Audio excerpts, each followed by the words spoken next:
The night was quiet, the kind of quiet that settles over a neighborhood like a heavy blanket, muffling the world into stillness. September 17, 2023, in Romeo Ville, Illinois, was no different.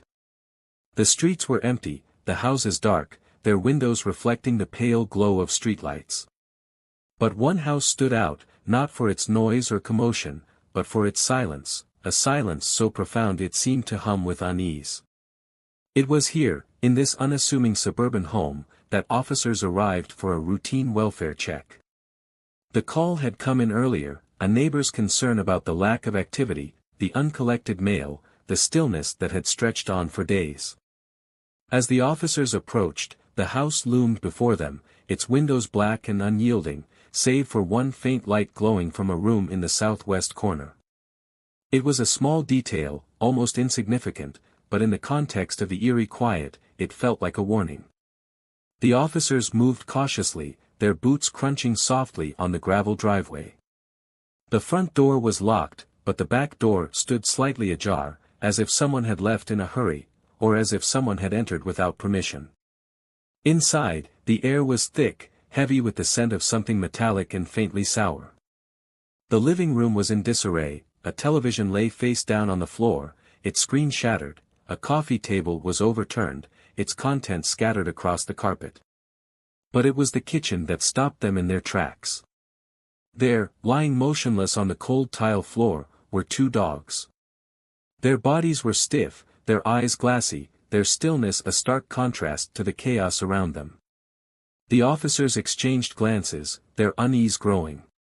This was no ordinary welfare check. Something was terribly wrong. As they moved deeper into the house, the silence seemed to press in on them, broken only by the soft creak of floorboards beneath their weight. Each room they cleared revealed more signs of disturbance. A chair knocked over, a picture frame smashed, a trail of muddy footprints leading down the hallway.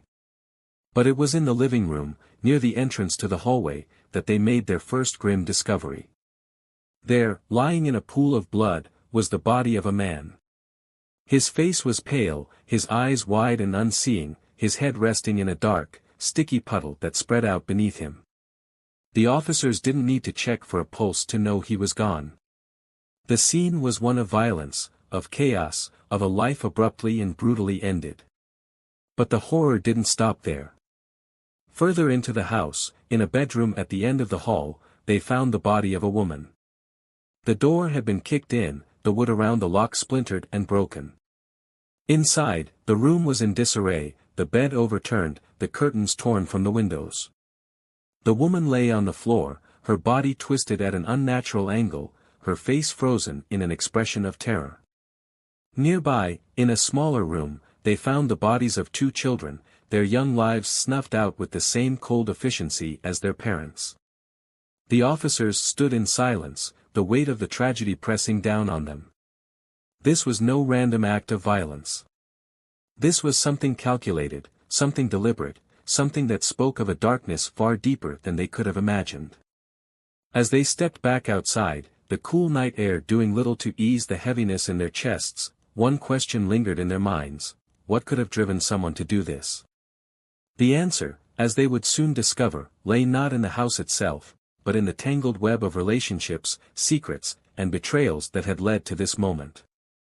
And as the investigation unfolded, it would reveal a story so shocking, so chilling, that it would leave the entire community reeling. But for now, all they had were the bodies, the blood, and the silence, a silence that seemed to echo with the screams of the dead.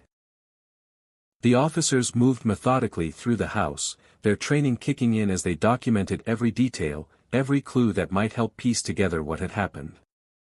The living room, where James Carter's body lay, was a stark tableau of violence.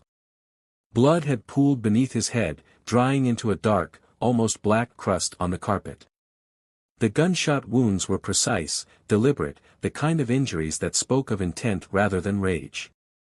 Nearby, a shattered picture frame held a family photo, James, Emily, and their two children, Liam and Olivia, smiling on a sunny day that now felt like a lifetime ago. The contrast between the image and the scene before them was jarring, a cruel reminder of what had been lost. In the southeast bedroom, the door hung awkwardly from its hinges, the wood around the lock splintered and cracked. Inside, the room was a mess, drawers pulled out, clothes strewn across the floor, the bed overturned.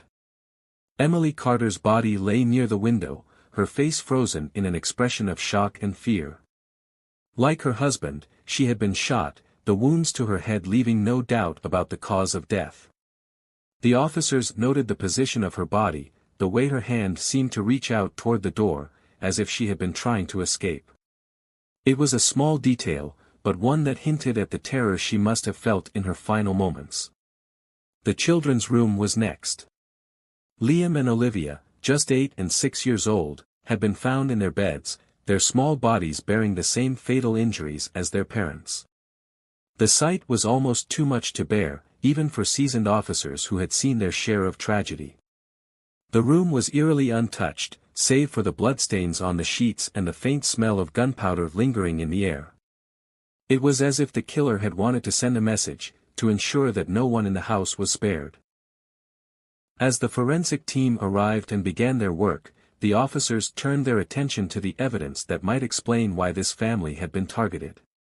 Emily and James's phones were recovered from the scene, their screens cracked but still functional. What they revealed would send the investigation in a direction no one could have anticipated.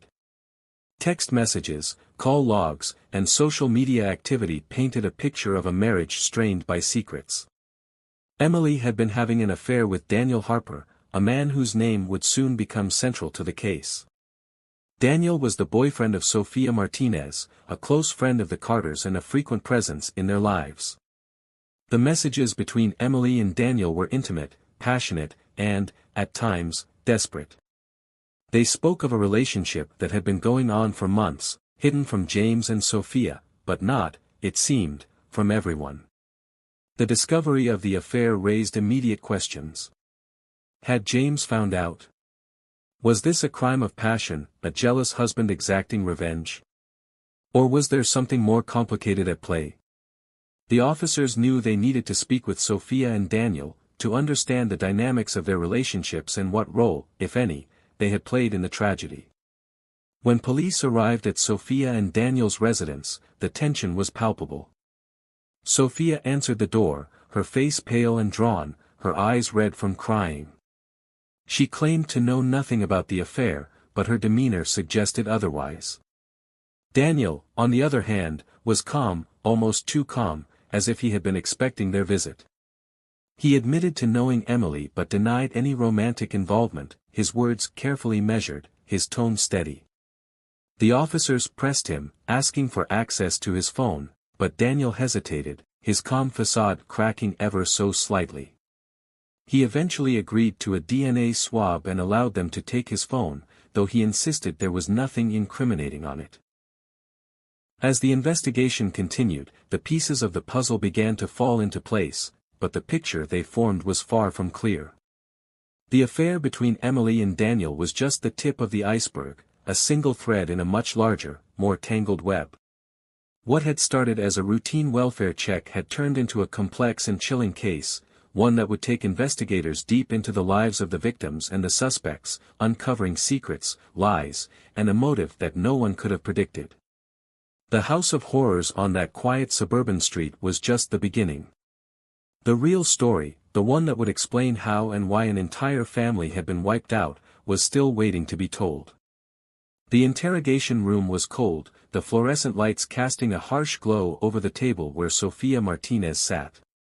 Her hands trembled slightly as she clasped them together, her nails digging into her palms. Detectives Garcia and Wagner sat across from her, their expressions calm but intent. They had already laid out the evidence, the messages from Emily's phone, the timeline of the affair, the inconsistencies in Sophia's initial statements. Now, they waited, watching as Sophia struggled to maintain her composure. "Sophia," Detective Garcia began, his voice steady but firm, "we know about the messages. We know about Emily and Daniel. What we need to understand is how much you knew and when you knew it." Sophia's eyes darted between the two detectives, her breath quickening. She shook her head, her voice barely above a whisper. I didn't know. I swear, I had no idea. But her words rang hollow, her body language betraying her. The detectives pressed further, revealing more details, the late-night calls, the secret meetings, the lengths Emily and Daniel had gone to hide their relationship.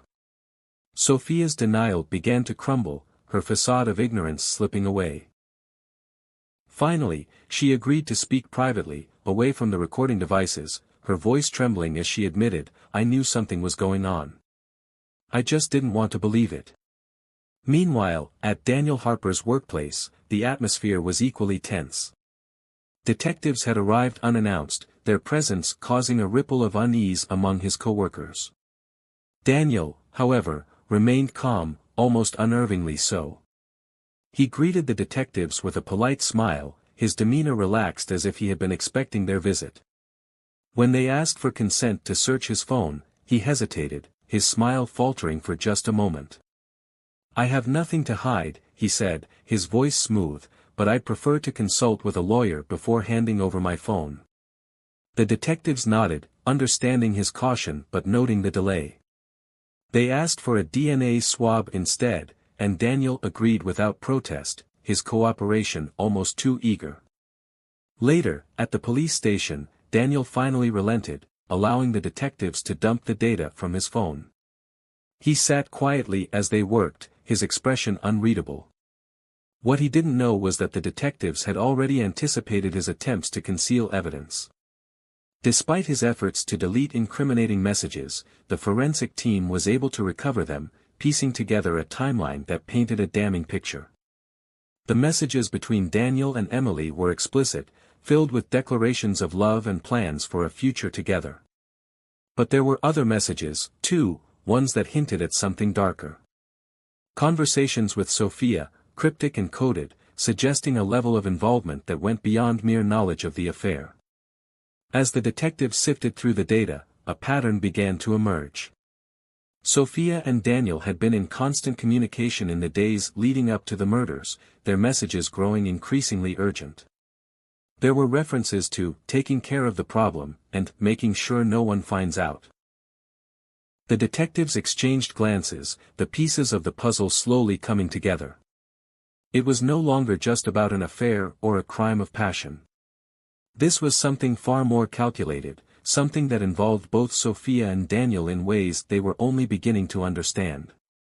The interrogation of Sophia took a darker turn as the detectives confronted her with the new evidence. Her initial nervousness gave way to something else, fear, guilt, and a desperate attempt to deflect blame. "Daniel made me do it," she said, her voice breaking. "He said it was the only way to protect us, to protect our future." The detectives listened carefully, their questions sharp and probing. They wanted to know everything, how the plan had been formed, who had initiated it, and how far Sophia had been willing to go. But Sophia's story was fragmented, her answers contradictory, as if she herself was struggling to make sense of what had happened. Daniel, on the other hand, remained stoic, his calm demeanor never wavering. When confronted with the recovered messages, he simply shrugged, his expression one of mild surprise. "I deleted those for a reason," he said, his tone almost casual. "I didn't want anyone to get the wrong idea." But the detectives weren't buying it. The evidence was too damning, the timeline too precise. They knew Daniel was hiding something, and they were determined to uncover it. As the investigation deepened, the detectives began to piece together the full scope of the deception. Sophia and Daniel had not only known about the affair but had actively conspired to eliminate the threat it posed to their own relationship. The murders of James, Emily, Liam, and Olivia were not the result of a spontaneous act of violence but the culmination of a carefully orchestrated plan. The detectives were now faced with a chilling reality. They were dealing with two individuals who had not only betrayed their closest friends but had also coldly and methodically planned their deaths. The web of deception was vast, its thread stretching far beyond the initial discovery of the affair.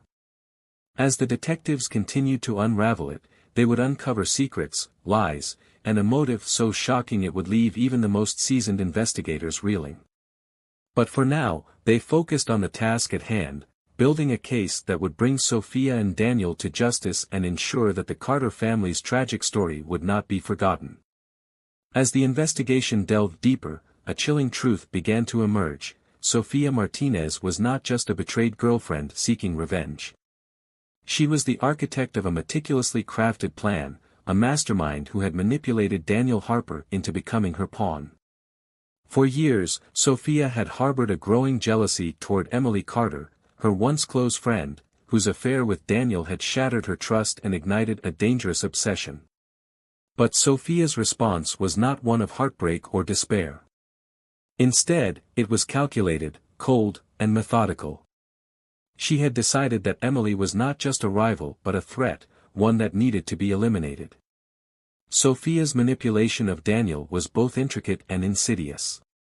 Using her knowledge of technology and social media, she created a fake online persona, a character designed to infiltrate Daniel's life and plant seeds of doubt and fear. Posing as a mysterious figure, she began sending Daniel messages, warning him that Emily was not who she seemed. According to the fabricated narrative, Emily was involved in dangerous activities, posing a threat not just to Daniel but to Sophia as well. The messages were convincing, filled with enough detail to make them seem credible, and Sophia played her role with chilling precision. Over time, Daniel became increasingly paranoid, his trust in Emily eroding as he fell deeper into Sophia's web of lies. But Sophia didn't stop there. She escalated her manipulation, feeding Daniel false information about Emily's supposed involvement in criminal activities. She even went so far as to stage fake evidence, creating the illusion that Emily was a danger to their safety. Daniel, already vulnerable and emotionally unstable, began to see Emily not as a lover but as a threat that needed to be dealt with. Sophia's plan was working perfectly. She had turned Daniel against Emily, transforming him from a willing participant in an affair to a reluctant accomplice in a far darker scheme. The night of the murders was the culmination of months of planning. Sophia and Daniel had spent weeks studying the Carter home, mapping out its layout, and analyzing the neighborhood for security cameras. They knew the routines of the family, the comings and goings of the neighbors, and the best times to strike without being detected. Sophia had even identified a vacant house behind the Carter's property, providing a discreet entry and exit point. Every detail was accounted for, every potential obstacle anticipated. On the night of September 17, 2023, Sophia and Daniel put their plan into action. Sophia drove the getaway car, her hands steady on the wheel as she navigated the quiet streets of Romeo Ville. Daniel, armed with a gun and a list of instructions, entered the Carter home through the back door, which Sophia had ensured would be unlocked. Inside, he moved quickly and methodically, creating chaos to make the scene look like a botched burglary. Furniture was overturned, drawers were ransacked, and valuables were scattered, all part of the plan to divert suspicion. But the violence that followed was anything but staged. Daniel moved through the house with a cold efficiency, his actions fueled by the lies Sophia had fed him. James Carter was the first to die, shot in the head as he sat in the living room, unaware of the danger until it was too late. Emily was next. Her life ended in the bedroom where she had once shared moments of intimacy with Daniel. The children, Liam and Olivia, were the final victims, their young lives extinguished in an act of unspeakable cruelty. The house, once filled with laughter and love, was now a tomb, its silence broken only by the sound of Daniel's footsteps as he made his way back to the waiting car. Sophia was waiting for him, her face a mask of calm determination. Together, they drove away from the scene, their hearts racing but their resolve unshaken. The next phase of their plan was to destroy any evidence that could link them to the crime. They had brought a change of clothes, which they intended to burn, along with the weapons and any other items that might incriminate them. But nature had other plans. A sudden storm rolled in, drenching the area and making it impossible to start a fire. Frustrated but undeterred, Sophia and Daniel abandoned their plan, opting instead to dispose of the evidence in a nearby river. As they returned to their normal lives, Sophia and Daniel believed they had committed the perfect crime. They had covered their tracks, created a plausible narrative, and eliminated the threat they believed Emily posed. But what they didn't realize was that their actions had set off a chain reaction, one that would eventually lead to their downfall. The storm that had thwarted their plans to destroy evidence had also left behind traces of their presence, clues that would be discovered by the investigators who were already closing in. Sophia's dark plan had worked, but only for a time. The lies she had told, the manipulation she had orchestrated, and the violence she had set in motion would soon come back to haunt her. The investigation was far from over, and as the detectives continued to piece together the evidence, they would uncover the full extent of Sophia's role in the tragedy. The mastermind had been revealed, but the consequences of her actions were only beginning to unfold. As the investigation intensified, the pieces of the puzzle began to fall into place with alarming clarity. The data extracted from Daniel's phone revealed a chilling narrative, one of manipulation, deceit, and cold-blooded planning. The messages between Daniel and Sophia painted a vivid picture of her role as the mastermind, orchestrating every detail of the murders with a precision that was both impressive and horrifying. The detectives pored over the evidence, their disbelief growing with each new revelation. Sophia had not only manipulated Daniel into believing Emily was a threat but had also convinced him that the murders were a necessary act of self-preservation. The depth of her deception was staggering, and the detectives knew they were dealing with a level of cunning that was rare even in the most complex cases. But as the evidence mounted, Sophia seemed to vanish. Her family, unaware of her involvement at first, grew increasingly concerned when she failed to return home or answer their calls. When they learned of the investigation and the role she was suspected of playing, their concern turned to panic. They reported her missing, describing her as distressed and not herself in the days leading up to her disappearance.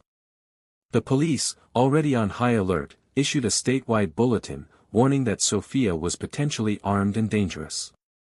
Her photo was circulated, her description broadcast across news outlets, and the hunt for her began in earnest.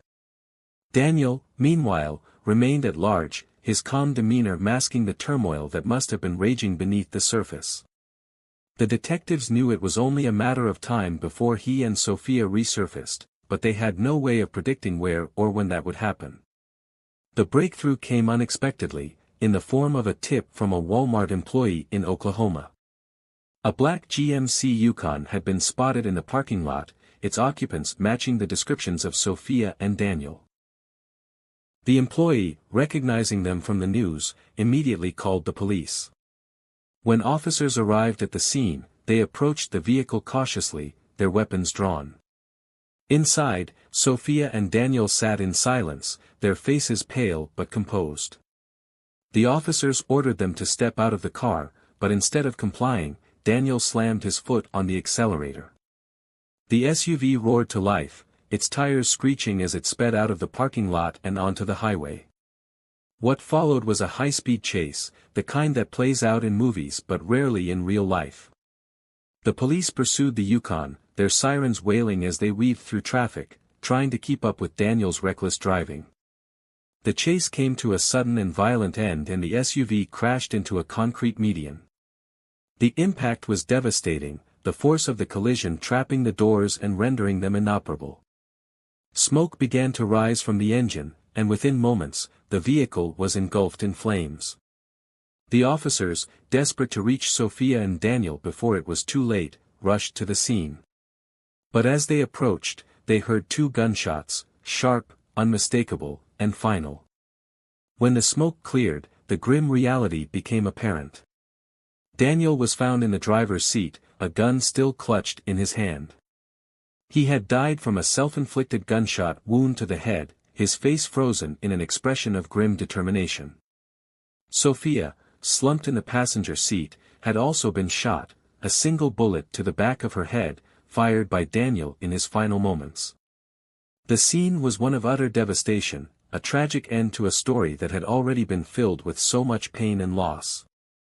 The detectives, standing amidst the wreckage, could only shake their heads in disbelief. The case that had consumed them for weeks, the case that had revealed the darkest depths of human nature, had come to a close in the most dramatic and heartbreaking way possible. Sophia and Daniel, the architects of such unimaginable violence, were gone, their lives ended by the same hand that had taken the lives of the Carter family. It was a fitting, if tragic, conclusion to a story that had gripped the community and left an indelible mark on all who had been touched by it. As the investigation officially drew to a close, the detectives were left to reflect on the case that had consumed them. They had uncovered a web of lies, manipulation, and violence, but they had also seen the devastating consequences of unchecked jealousy and betrayal. The Carter family, once a symbol of suburban tranquility, had been wiped out in a senseless act of cruelty, their lives cut short by people they had once called friends. And while justice had been served in its own way, it was a hollow victory, one that offered little comfort to those left behind. The story of Sophia and Daniel, of Emily and James, of Liam and Olivia, would live on, a cautionary tale of how easily lives can be destroyed when trust is broken and darkness takes hold. For the detectives, it was a reminder of why they did what they did, of the importance of seeking justice for those who could no longer speak for themselves. And for the community, it was a stark reminder of the fragility of life and the importance of cherishing the moments we have with those we love. The case was closed, but its impact would be felt for years to come. The Carter family had been the embodiment of suburban tranquility, a picture-perfect household that seemed to radiate warmth and stability. James, a devoted father and husband, worked tirelessly to provide for his family.